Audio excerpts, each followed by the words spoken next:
It was an emotional scene here last night as people packed in shoulder to shoulder. In such a small town where everybody knows each other, it is a devastating loss. An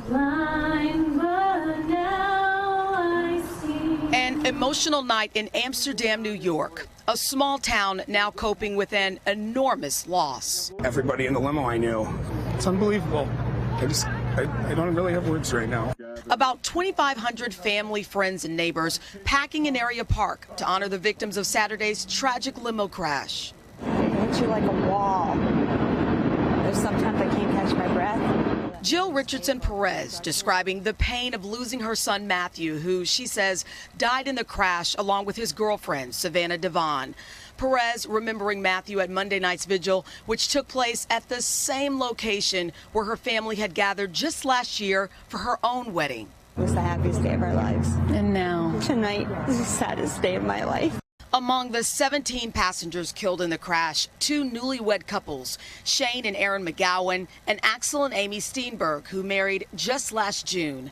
The group gathering for Amy's 30th birthday. Also in the limo, Axel's brother, Rich, 26-year-old Amanda Halls, and her boyfriend, Patrick Cushing, a competitive dodgeball player. The deaths of four sisters, leaving the community particularly shocked and heartbroken. They were just full of life, daredevils on the ball field. They were just, I don't even know how to say it. Great kids. One of the sisters, Allison King, described by her coworkers as a ray of sunshine.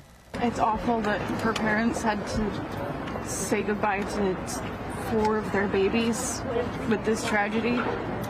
The girls were together though, and they were the best of friends. A tragedy that now has their hometown showing its strength under the weight of such a crushing loss.